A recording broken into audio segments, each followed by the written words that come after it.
ತಿನ್ಬೇಡಕ್ಕಮ್ಮಿ ತಿನ್ಬೇಡಕ್ಕಮ್ಮಿ ನೀ ನನ್ನ ತಲ್ಲೆಯ. ಬೇಯಿಸಿದ ಕೋಳಿ ಮೊಟ್ಟೆ, ಗೋಧಿ ಚಪಾತಿ, ತುಪ್ಪದ ರಾಗಿ ಮುದ್ದೆ. ಇವತ್ತು ನೀವು ಬಂದಿರೋದು ಎಲ್ಲಿಗೆ ಅಂತ ಗೊತ್ತಾ? ಕನ್ನಡ ನಮ್ಮ ಊಟ ಬನ್ನಿ ಜಮಾಯಿಸಿ ಅಂತ. ಇದು ನಮ್ಮತ್ತಲ್ಲ ಸರ್, ಡಾಕ್ಟರ್ ರಾಜ್ಕುಮಾರ್ ಅವರು ಮಾತು. ಮೂಲತಃ ರಂಗಭೂಮಿ ಕಲಾವಿದ. ಅಶೋಕ ಬ್ಲೇಡ್ ಸಿನಿಮಾಲಿ ಆಕ್ಟ್ ಮಾಡ್ತಾ ಇದ್ದೀನಿ. ಬೆಂಗಳೂರೆಲ್ಲ ಇಂಗ್ಲಿಷ್ ಮಯನೇ ಆಗೋಗಿದೆ ಅಥವಾ ಬೇರೆ ಭಾಷೆ ಮಯ ಆಗೋಗಿದೆ. ಅವ್ರು ಬಂದಾಗ ಕೇಳ್ತಾರೆ ಇದೇನು ಅದೇನು ಅಂತ. ಅವಾಗ ನಾವು ಬಿಡಿಸಿ ಹೇಳ್ತೀವಿ. ಬಿಳಿ ಅನ್ನ, ವೈಟ್ ರೈಸು, ಒಂದು ಪದ ಎರಡು ಪದ ಅವ್ರು ಕಲ್ಸೋದಕ್ಕೆ ಪ್ರಯತ್ನ ಪಡ್ತೀವಿ. ಕನ್ನಡ ನಮ್ಮ ಊಟ ಸೂಪರ್ ಆಗಿರುತ್ತೆ, ತಿನ್ ನೋಡಿ. ನಾವಾಡುವ ನುಡಿಯೇ ಕನ್ನಡ ನುಡಿ. ಸ್ನೇಹಿತರೆ, ಒಂದು ವಿಶೇಷವಾದ ಹೋಟೆಲ್ನ ಟೂರ್ಗೆ ನಿಮ್ಗೆಲ್ರಿಗೂ ಸ್ವಾಗತ ಕೋರ್ತಾ. ತುಂಬ ಹೋಟೆಲ್ಗಳಲ್ಲಿ ಫುಡ್ ಬಗ್ಗೆ ಚೆನ್ನಾಗಿ ಮಾತಾಡ್ತಾರೆ ಜನ, ಫುಡ್ ಚೆನ್ನಾಗಿರುತ್ತೆ ಅಂತ. ಕೆಲವರು ಸರ್ ಅದ್ರ ಓನರೇ ಡಿಫ್ರೆಂಟು ಸರ್ ಅಂತಾರೆ. ಇನ್ನು ಕೆಲವರು ಸರ್ ಆ ಹೋಟ್ಲಿರೋ ಜಾಗ ಡಿಫ್ರೆಂಟು ಅಂತಾರೆ. ಸರ್ ಆ ಹೋಟ್ಲಲ್ಲಿ ಈ ಡಿಶ್ ಡಿಫ್ರೆಂಟು ಅಂತಾರೆ. ಆದರೆ ಈ ಹೋಟ್ಲ್ ಡಿಫ್ರೆಂಟ್ ಇರೋ ಗೊತ್ತಾ? ನೇಮೇ ಡಿಫ್ರೆಂಟು, ಹೆಸರೇ ಡಿಫ್ರೆಂಟು. ಕನ್ನಡ ನಮ್ಮ ಊಟ ಬನ್ನಿ ಜಮಾಯಿಸಿ ಅಂತ ಹೆಸರಿಟ್ಟಿದ್ದಾರೆ. ಒಳ್ಳೆ ನಮ್ಮ ಡಾಕ್ಟರ್ ರಾಜ್ಕುಮಾರ್ ಅವ್ರ ಸ್ಟೈಲಿ ಬನ್ನಿ ಬನ್ನಿ ಜಮಾಯಿಸೋಣ ಅಂತಾರಲ್ಲ, ಆ ಥರ ಇಟ್ಟಿದ್ದಾರೆ. ಅವತ್ತು ಸಿಗೋ ಮೆನು ಕೂಡ ತುಂಬ ಚೆನ್ನಾಗಿದೆ. ಗೋಧಿ ಚಪಾತಿ, ತುಪ್ಪದ ರಾಗಿ ಮುದ್ದೆ, ಈರಿ ಗುಂಡ್ಕಾಯಿ, ಕೋಳಿ ತೊಡೆ, ಕಾಲು ಏನೋ ಮಾಡಿದ್ದಾರೆ. ಏನು ಇವ್ರ ಕತೆ? ಇವರು ಮೂಲತಃ ಕಿಟ್ಟಿ ಅಂತ ಹೇಳಿ ಕಲಾವಿದರು, ರಂಗಭೂಮಿ ಕಲಾವಿದರು, ನಾಟಕದ ಕಲಾವಿದರು. ನಾಗರಬಾವಿಯ ಈ ರಸ್ತೆಯಲ್ಲಿ ಹೋಟೆಲ್ ಮಾಡಿದ್ದಾರೆ. ಏನು ಅವ್ರ ಕತೆ ಅಂತ ಕೇಳೋಣ ಬನ್ನಿ. ಕಿಟ್ಟಿ ಸರ್ ನಮಸ್ತೆ. ಸರ್ ನಮಸ್ತೆ. ಹೇಗಿದ್ದೀರಿ ಸರ್? ಚೆನ್ನಾಗಿದ್ದೀನಿ ಸರ್, ತಾವು? ಚೆನ್ನಾಗಿದ್ದೀನಿ ಸರ್. Yes sir. ಏನು ಸರ್ ನೋಡೋಕ್ಕೆ ಯಾರು ಬುದ್ಧಿಜೀವಿ ಥರ ಇದ್ದೀರಿ? ಸರ್ ಬುದ್ಧಿಜೀವಿ ಅಂತಲ್ಲ, ಒಂದು ಸಿನಿಮಾಗೆ ಗೆಟಪ್ ಆಗಿದೆ. ಅಶೋಕ ಬ್ಲೇಡ್ ಸಿನಿಮಾಲ್ಲಿ ಆಕ್ಟ್ ಮಾಡ್ತಾ ಇದ್ದೀನಿ, ಅದಕ್ಕೋಸ್ಕರ ಗೆಟಪ್ ಬಿಟ್ಟಿರೋದು. ನೀವು ಸಿನಿಮಾ ನಟ? ಹೌದು ಸರ್, ಮೂಲತಃ ರಂಗಭೂಮಿ ಕಲಾವಿದ. ರಂಗಭೂಮಿಯಲ್ಲಿ ನಮ್ಮ ಗುರುಗಳು ಯೇಶ್ ಮೂರ್ತಿಗಳು. ಯೇಶ್ ಮೂರ್ತಿ ನಮ್ಮ ಅಭಿನೇತ? ಹೌದು ಸರ್, ಅಭಿನಯ ರಂಗದಲ್ಲಿ ನಾನು ಡಿಪ್ಲೊಮಾ ಮಾಡಿದ್ದು. ಆಮೇಲೆ ಬಸವಲಿಂಗೇಶ್ ಸರ್ ನಮ್ಮ ಗುರುಗಳು, ಇಕ್ಬಾಲ್ ಅಹಮದ್ ನಮ್ಮ ಗುರುಗಳು, ಮೈಸೂರು ಜನ್ನಿ ಸರ್ ನಮ್ಮ ಗುರುಗಳು. ಇವರೊಟ್ಟಿಗೆ ಎಲ್ಲರೊಟ್ಟಿಗೂ ನಾಟಕಗಳು ಮಾಡಿದ್ದೀನಿ. ಓಕೆ. ನಾಟಕಗಳು ಮಾಡಿ ಮತ್ತೆ ಎನ್ ಜಿ ಒಲ್ಲಿ ಒಂದಷ್ಟು ವರ್ಷ, ಒಂದು 15 ವರ್ಷ ಕೆಲಸ ಮಾಡಿದ್ವಿ. ಅದ್ರ ಮೂಲಕ ಇನ್ನೊಂದು ರಂಗಭೂಮಿಯಲ್ಲೇ ಕೆಲಸ ಮಾಡ್ಬೇಕಂತೇಳಿ ಕೊಳ್ಳೇಗಾಲ ಮಹದೇಶ್ವರ ಬೆಟ್ಟದ ತಪ್ಪಲಲ್ಲಿ ಒಂದು 25 ಎಕರೆ ಜಮೀನು ಮಾಡಿದ್ವಿ. 20 ಎಕರೆ ಜಮೀನು ಮಾಡಿದ್ವಿ. ಮಾಡಿ 70 ಜನ ಕಲಾವಿದರಿಗೆ ಟ್ರೈನಿಂಗ್ ಕೊಟ್ವಿ, ನಾಟಕದ ಬಗ್ಗೆ ಎಲ್ಲ ಟ್ರೈನಿಂಗ್ ಕೊಟ್ವಿ. ಇದು ಕಾರಣಾಂತರದಿಂದ ನನ್ನ ಸ್ನೇಹಿತ ಮತ್ತು ನನ್ನ ನಡುವೆ ಭಿನ್ನಾಭಿಪ್ರಾಯ ಬಂದು ಅಲ್ಲಿಗೆ ನಿಂತೋಯ್ತು ಅದು. ಸೊ ಅಲ್ಲಿಂದ ಹೊರಗೆ ಬಂದಮೇಲೆ ಏನು ಮಾಡಬೇಕು ಅಂತ ತೋಚ್ತಿಲ್ಲ. ಒಂದು ಸಣ್ಣ ಎನ್ ಜಿ ಒಲ್ಲಿ ಮತ್ತೆ ವರ್ಕ್ ಮಾಡೋಕ್ಕೆ ಶುರು ಮಾಡಿದೆ. ಆ ಎನ್ ಜಿ ಒಲ್ಲಿ ಬರ್ತಿದ್ದಂಥ ಸಂಬಳ ಸಾಕಾಗ್ತಿರ್ಲಿಲ್ಲ. ನಮ್ಮದು ದೊಡ್ಡ ಫ್ಯಾಮಿಲಿ, 17 ಜನ ಇರೋವಂಥ ಫ್ಯಾಮಿಲಿ, ಕೂಡು ಕುಟುಂಬ ನಮ್ಮದು. ಸೊ ಹಾಗಾಗಿ ಇದು ಸಾಕಾಗಲ್ಲ ಅಂತೇಳಿ ನಮ್ಮ ಅಕ್ಕ, ನನ್ನ ತಮ್ಮ ನಾವೆಲ್ಲ ಕೂಡಿ ವ್ಯಾಪಾರ ಶುರು ಮಾಡಿದ್ವು. ಆ್ಯಕ್ಚುಲಿ ಈ ವ್ಯಾಪಾರ ಬಂದು 2017ರಲ್ಲಿ KR-ಪುರದಲ್ಲಿ ಶುರುವಾಯಿತು. ಕನ್ನಡ ನಮ್ಮ ಊಟ ಅಂತ 2017ರಲ್ಲಿ ನಾವು ಶುರು ಮಾಡಿದ್ವಿ. 8 ಕಡೆ ಇಟ್ಟಿದ್ವಿ. 2017 ನವೆಂಬರ್ 1ನೇ ತಾರೀಕು 8 ಹೋಟ್ಲು ಓಪನ್ ಮಾಡಿದ್ವಿ. ಅದು ಸ್ಟ್ರೀಟ್ ಫುಡ್. Street food. ಅದು ನಮ್ಮ ಕನ್ನಡದ ಊಟಗಳೇ ಇರಬೇಕು ಅಂತೇಳಿ, ಇಲ್ಲಿ ಬರೋ ಅನ್ಯ ಭಾಷಿಕರಿಗೂ ನಾವು ಕನ್ನಡ ಕಲಿಸ್ಬೇಕು ಇದ್ರ ಮೂಲಕ ಅಂತೇಳಿ ಕನ್ನಡ ನಮ್ಮ ಊಟ ಇಟ್ಟು ಅಂಕಿಗಳು ಹಾಗೆ ಮಾಡಿ ಅದಕ್ಕೆ ಇಂಗ್ಲೀಷ್ ಅಂಕಿಗಳು ಕೊಟ್ಟು. ಸೊ ಮೊದಲು ಕನ್ನಡ ಅಂಕಿ, ಆಮೇಲೆ ಇಂಗ್ಲೀಷ್ ಅಂಕಿ. ಯಾಕೆ ಅಂತ ಕೇಳಿದ್ರೆ, ಇದು ನಮ್ದು, ನಮ್ಮ ಊಟ, ನಮ್ಮ ಜನ, ಕರ್ನಾಟಕ ಇದು ಕನ್ನಡ ನಮ್ಮ ಊಟ ಅಂದಿದ್ದು ನಾವು. ಅದಕ್ಕೇನೆ ಇದನ್ನ ಯಾರು ಕಸ್ಕೋಬಾರ್ದು ಬಂದು, ಇದು ನಮ್ಮದು, ಇದು ನಮ್ಮ ಊಟ ಇದು. ಹಾಗಾಗಿ ಶುರು ಮಾಡಿದ್ವಿ ಸರ್. ಅದು ತುಂಬ ದೊಡ್ಡದಾಗಾಯ್ತು. ನಮ್ಮ ಸ್ನೇಹಿತರಿಗೆ ಅದು ಆಗಲಿಲ್ಲ, ಇಷ್ಟು ಬರ್ಸೋಕ್ಕಾಗಲ್ಲ ಸರ್, ಬೇರೆ ಏನಾದ್ರು ಮಾಡೋಣ, ಒಂದೇ ಒಂದು ಐಟಮ್ ಇಟ್ಕೊಂಡು ವ್ಯಾಪಾರ ಮಾಡೋಣ ಅಂದರು. ಅಷ್ಟೊತ್ತು ನಾನು ಕಾರಣಾಂತರದಿಂದ ನಮ್ಮ ಮನೆ ಕಡೆ ಬಂದ್ಬಿಟ್ಟೆ. ಆಮೇಲೆ ನಮ್ಮ ಅಕ್ಕ, ನನ್ನ ತಮ್ಮ, ನಾವೆಲ್ಲ ಫ್ಯಾಮಿಲಿ ಎಲ್ಲ ಸೇರಿ ಇಲ್ಲಿ ಶುರು ಮಾಡಿದ್ವು. ಇಲ್ಲಿ ಬಂದು 5 ವರ್ಷ ಆಯ್ತು. ಇದು ನಾಗರಬಾವಿ ರೋಡ್ಗೆ? Nagarbhavi sir, Malagala road, Indian bank ಪಕ್ಕದಲ್ಲೇ ಇದೆ, ರಾಮ್ ಭವನ್ ಆಪೋಸಿಟ್ಟು. ಇಲ್ಲಿ ವೆಟರ್ನರಿ ಹಾಸ್ಪಿಟ್ಲ್ ಇದೆ, ಅನ್ಮಿಸ್ ಅಂತ. ಹಾಸ್ಪಿಟ್ಲ್ ಎದುರುಗಡೆ ಕನ್ನಡ ನಮ್ಮ ಪಕ್ಕದಲ್ಲಿ ಸರ್, ನಾಗರಬಾವಿ ರಸ್ತೆ, ಮಾಳ್ಗಾಳ ರಸ್ತೆ ಇದು. ಇಲ್ಲಿಗೆ ಬಂದು 5 ವರ್ಷ ಆಯ್ತು. 5 ವರ್ಷ ಆಯ್ತು ಸರ್. ಭಾಳ ಚೆನ್ನಾಗಿ ವ್ಯಾಪಾರ ನಡೀತಾ ಇತ್ತು. ಕೊರೋನಾ ಬಂದು ಸ್ವಲ್ಪ ಲಾಕ್ಡೌನು ಮತ್ತೊಂದು ಸಮಸ್ಯೆಗಳು ಬಂದು ನಿಂತೋಯ್ತು. ಆಮೇಲೆ ಮತ್ತೆ ಶುರು ಮಾಡ್ಕೊಂಡು ಮತ್ತೆ ಇವಾಗ ನಡೀತಾ ಇದೆ ಸರ್ ಜೀವನ. ಓಕೆ. ಅಲ್ಲ, ನೀವು ಕಲಾವಿದರು, ನಾಟಕದವರು, ಸಿನಿಮಾದವರು. ಹೌದು ಸರ್. ಸೊ ಹೋಟ್ಲ್ ಲಿಂಕ್ ಅಂದ್ರೆ ಇರ್ಲಿಲ್ಲ ಸರ್. ನಮ್ಮ ಅಕ್ಕ ಅವರು ಅಡುಗೆ ಮಾಡ್ತಾರೆ, ನಾನು ನನ್ನ ತಮ್ಮ ಬಂದು ಇಲ್ಲಿ ವ್ಯಾಪಾರ ಮಾಡ್ತೀವಿ. ನಮ್ಮ ಮನೇಲಿ ನಮ್ಮ ಅಕ್ಕನೇ ದೊಡ್ಡ ಅಡುಗೆ ಭಟ್ರು. ಅವರೇ ನಮ್ಗೆಲ್ಲರಿಗೂ ದೊಡ್ಡ ಕುಟುಂಬ ಅಲ್ವಾ, ಯಾವುದೇ ಮದುವೆ ಸಮಾರಂಭಗಳಾದ್ರೂ ನಮ್ಮ ಅಕ್ಕನೇ ಅಡುಗೆ ಮಾಡೋರು. ಸೊ ಇದು ಯಾಕೆ ನಾವು ಮಾಡಬಾರ್ದು? ಯಾಕೆ ನಮ್ಮದು ತುಂಬ ದೊಡ್ಡ ಕುಟುಂಬ, ಕಷ್ಟಗಳಲ್ಲಿದ್ವಿ, ಹಣಕಾಸು ತುಂಬ ತೊಂದರೆ ಆಗ್ತಿತ್ತು. ಸೊ ಹಾಗಾಗಿ ಈ ವ್ಯಾಪಾರಕ್ಕೆ ಬಂದ್ವಿ. ಚೆನ್ನಾಗಿದೆ, ಈಗ ಆರಾಮಾಗಿದೆ. ಓಕೆ. ಆದರೆ ಹೆಂಗೆ ಸರ್ ಆ ಟ್ರಾನ್ಸ್ಫಾರ್ಮೇಷನ್? ಉದಾಹರಣೆಗೆ ಖಂಡಿತ ನಾವು ನಾಟಕದವ್ರು ಇರ್ತೀವಿ, ಒಂದು ನಾಟಕ ಸೋತ್ರಿ ಇನ್ನೊಂದು ನಾಟಕ ಮಾಡ್ತೀವಿ, ಸಿನಿಮಾಗೆ ಹೋಗ್ತೀವಿ, ಅಲ್ಲಲ್ಲೇ ಇರ್ತೀವಿ. ಹೌದು. ಸಡನ್ ಆಗಿ ಈ ಕಡೆ ಹೆಂಗೆ ಬಂದ್ರಿ ಸರ್? ಇಲ್ಲಿ ಬರೋದು ಕಾರಣಗಳು ಬೇಕಾದಷ್ಟಿದೆ ಸರ್. ನನ್ನ ಸ್ನೇಹಿತರು ಹಲವಾರು ಜನ ಸಿನಿಮಾ ಚಿತ್ರರಂಗದಲ್ಲಿದ್ದಾರೆ. ನಾಗೇಂದ್ರ ಪ್ರಸಾದ್ ನನ್ನ ತುಂಬ ದೋಸ್ತಿ ಅವರು, ಚಿಕ್ಕ ವಯಸ್ಸಿಂದನೇ ನಾವು ಗೆಳೆಯರು. ಸೊ ಅವರು ನನ್ನ ಸುಮಾರು ಸರಿ ಕರೆದ್ರು, ಬಂದ್ಬಿಡು ಸಿನಿಮಾಗೆ, ನೀನು ಆ್ಯಕ್ಟಿಂಗ್ ಅಂದರೆ ಅಭಿನಯ ರಂಗದಲ್ಲಿ ನಾನು ಆ್ಯಕ್ಟಿಂಗಲ್ಲೇ ಅವಾರ್ಡ್ ತೊಗೊಂಡಿದ್ದೆ, ಬೆಸ್ಟ್ ಆ್ಯಕ್ಟರ್ ಅವಾರ್ಡ್ ತೊಗೊಂಡಿದ್ದೆ. ಆಮೇಲೆ ಬಂದ್ಬಿಡು 2000ರಲ್ಲೇ ಕರೆದ್ರು ನಾಗೇಂದ್ರ ಪ್ರಸಾದ್ ಅವ್ರು ಯಾವಾಗ ಚಿತ್ರರಂಗಕ್ಕೆ ಹೋದ್ರು ಅವಾಗೇ ಕರೆದ್ರು ಬಂದ್ಬಿಡು ಅಂತ. ಅವ್ರ ಸಿನಿಮಾಗಳಲ್ಲೇ ಬೇಕಾದ ಸಿನಿಮಾಗಳಲ್ಲಿ ಅವಕಾಶ ಕೊಟ್ಟರು. ನಂದು ಇಲ್ಲಿ ಮಹದೇಶ್ವರ ಬೆಟ್ಟದಲ್ಲಿ ಒಂದು ದೊಡ್ಡ ಪ್ರಾಜೆಕ್ಟು ತಲೆಯಲ್ಲಿ ಇತ್ತಲ್ಲ, ಆ ಕಾರಣದಿಂದ ಯಾವುದೂ ಒಪ್ಕೊಳ್ಳಿಲ್ಲ. 25 ಎಕರೆ 25 ಎಕರೆ ಜಮೀನು ಅಲ್ಲಿಂದ ಟ್ರಾನ್ಸ್ಫಾರ್ಮ್ ಆಗಿದ್ದು. ಈಗ ನನಗೆ ತುಂಬ ಒಲವಿದ್ದಿದ್ದು ರಂಗಭೂಮಿಲಿ ಸರ್. ನಾನು ಅಲ್ಲೊಂದು ಥಿಯೇಟ್ರ್ ಕಟ್ಕೋಬೇಕು, ಅಲ್ಲಿ ಒಂದು ಟ್ರೈನಿಂಗ್ ಅಕಾಡೆಮಿಕ್ ಆಗಿ ಒಂದು ಶಾಲೆ ತೆಗಿಬೇಕು ಅಂತಿದ್ದಿದ್ದು. ಅದು ಯಾವಾಗ ಪತನವಾಯಿತೋ ಅದರಿಂದ ಹೊರಗೆ ಬಂದು ಈಗ 2018ರಿಂದ ಈ ವ್ಯಾಪಾರ ಶುರು ಮಾಡಿದ್ವಿ. ಬನ್ನಿ ಏನೇನು ಮಾಡಿದ್ವಿ ತೋರಿಸಿ. ಬನ್ನಿ ಸರ್. ಟೈಟ್ಲ್ ಏನೋ ಟೈಟ್ಲ್ ಡಿಫ್ರೆಂಟ್ ಆಗಿ ಹಾಕಿದಿರಲ್ಲ ಸರ್, ಕನ್ನಡ ನಮ್ಮ ಊಟ, ಮಾಂಸಾಹಾರದ ಪಟ್ಟಿ, ಕನ್ನಡ ನಮ್ಮ ಊಟ, ಬನ್ನಿ ಜಮಾಯಿಸಿ ಅಂತ. ಇದು ನಮ್ಮ ಮಾತಲ್ಲ ಸರ್, ಡಾಕ್ಟರ್ ರಾಜ್ಕುಮಾರ್ ಅವ್ರ ಮಾತು. ಡಾಕ್ಟರ್ ರಾಜ್ಕುಮಾರ್ ಅವ್ರಿಗೆ ನಾನ್ ವೆಜ್ ಅಂದ್ರೆ ತುಂಬಾ ಇಷ್ಟ. ನಾವು ಓದಿದೀವಿ ಮತ್ತೆ ಕೇಳಿದೀವಿ ಅವ್ರ ಹತ್ರ. ಅವ್ರು ಏನಾದ್ರು ಹೇಳೋ ಊಟದ ಬಗ್ಗೆ ಬಂದಾಗ, ಅದು ನಾನ್ ವೆಜ್ ಊಟ ಬಂದಾಗ ಬನ್ನಿ ಜಮಾಯಿಸೋಣ ಅನ್ನೋರು. ಆ ಕಾರಣದಿಂದ ಬನ್ನಿ ಜಮಾಯಿಸಿ ಅಂತ ಇಟ್ವಿ. ಸೊ ಅದು ಮಾಂಸಾಹಾರದ ದರದ ಪಟ್ಟಿ, ಬೇಯಿಸಿದ ಕೋಳಿ ಮೊಟ್ಟೆ, ಗೋಧಿ ಚಪಾತಿ, ತುಪ್ಪದ ರಾಗಿ ಮುದ್ದೆ ಭಾಳ ಮೃದುವಾಗಿ ಬರ್ತದೆ, ಈರಿ ಗುಂಡ್ಕಾಯಿ, ಕೋಳಿ ತೊಡೆಕಾಲು, ಕೋಳಿ ಮಾಂಸದ ಫ್ರೈ, ಕೈಮಾ ಉಂಡೆ, ಕುಷ್ಕ, ಲಾಲಿಪಪ್ಪು, ಬಿಳಿ ಅನ್ನ, ಬೋಟಿ, ಮೀನುಳ್ಳಿ, ಕುರಿ ಮಾಂಸ ಸಾರು. ಎಲ್ಲ ಕನ್ನಡ. ಇದಿಷ್ಟು ಕನ್ನಡದೇ ಮತ್ತೆ ಕನ್ನಡದೇ ರುಚಿ. ಇದು ಈ ಲೆಗ್ ಪೀಸ್ ಅನ್ನಲ್ಲ ನೀವು, ಕೋಳಿ ತೊಡೆಕಾಲು. ಎಸ್ ಸರ್, ಅದು ಕೋಳಿ ತೊಡೆಕಾಲು. ಓಕೆ. ಈರಿ ಗುಂಡ್ಕಾಯಿ ಅಂದ್ರೆ ಲಿವರ್ ಅಂಡ್ ಗಿಜರ್ಡ್ ಸರ್. ಓ, ಲಿವರ್ಗೆ ಕನ್ನಡದಲ್ಲಿ ಈರಿ ಗುಂಡ್ಕಾಯಿ ಅಂತಾರೆ. ಗೊತ್ತೇ ಇಲ್ಲ ನೋಡಿ. Yes sir. Very nice. ಯಾಕೆ ಕನ್ನಡ ಇಂಗ್ಲಿಷ್ ಮಾಡ್ಬೋದಲ್ಲ ಸರ್? ಇಂಗ್ಲೀಷ್ ಮಾಡ್ಬೋದು. ಇವಾಗೆಲ್ಲ ಕನ್ನಡ ಬೆಂಗಳೂರೆಲ್ಲ ಇಂಗ್ಲೀಷ್ ಮಯನೇ ಆಗೋಗಿದೆ, ಅಥವಾ ಬೇರೆ ಭಾಷೆ ಮಯ ಆಗೋಗಿದೆ. ಕನ್ನಡ ಇವಾಗ ಹುಡ್ಕೋ ಪರಿಸ್ಥಿತಿಗೆ ಬಂದ್ಬಿಟ್ಟಿದ್ದೀವಿ ನಾವು. ಅದಾಗಬಾರ್ದು, ಯಾವತ್ತಿಗೂ ಆಗೋದಿಲ್ಲ ಆ ಥರ. ಇದ್ರ ಮೂಲಕ ಎಷ್ಟೊಂದು ಜನಕ್ಕೆ ಅವೇರ್ನೆಸ್ ಇರುತ್ತೆ ಸರ್. ಇಲ್ಲಿ ಬರೋರೆಲ್ಲ ಅನ್ಯ ಭಾಷಿಕರೇ. ಅವ್ರು ಬಂದಾಗ ಕೇಳ್ತಾರೆ ಇದೇನು ಅದೇನು ಅಂತ. ಅವಾಗ ನಾವು ಬಿಡಿಸಿ ಹೇಳ್ತೀವಿ. ಈ ಬಿಳಿ ಅನ್ನ, ವೈಟ್ ರೈಸು, ಅಥವಾ ನೀವು ಹೇಳ್ದಂಗೆ ಲೆಗ್ ಪೀಸನ್ನು ಕೋಳಿ ತೊಡೆಕಾಲು ಅಂತೀವಿ. ಅದ್ರ ರೇಟ್ ಏನಂದರೆ 60 ರೂಪೀಸು. ಇದು ಕನ್ನಡದ ಅಂಕಿ. ಒಂದು ಪದ 2 ಪದ ಅವ್ರಿಗೆ ಕಲ್ಸೋದಕ್ಕೆ ಪ್ರಯತ್ನ ಪಡ್ತೀವಿ. ಅದ್ರ ಮೂಲಕ ಕನ್ನಡ ಊಟ ಇಟ್ಟಿದ್ದೆ ಅದೇ ಕಾರಣಕ್ಕೆ. ಕನ್ನಡ ಎಲ್ಲರೊಟ್ಟಿಗೂ ಮಾತಾಡಬೇಕು. ಇಲ್ಲಿ ಬರೋರು ಯಾರೇ ಅನ್ಯ ಭಾಷಿಕರು ಬಂದರೂ ಅವರೊಟ್ಟಿಗೆ ಕನ್ನಡದಲ್ಲಿ ಮಾತಾಡಿದಾಗ ಅವ್ರಿಗೂ ಅರ್ಥ ಆಗ್ತದೆ. ನಾಳೆ ಬಂದಾಗ ಅವರು ಅನ್ನ ಕೊಡಿ ಅಂತಾರೆ, ಅಥವಾ ಕೋಳಿ ಮಾಂಸದ ಫ್ರೈ ಕೊಡಿ ಅಂತಾರೆ, ಈರಿ ಗುಂಡ್ಕಾಯಿ ಕೊಡಿ ಅಂತಾರೆ. ಅದಕ್ಕೋಸ್ಕರ ಇದು ಇಟ್ಟಿವಿ ಸರ್.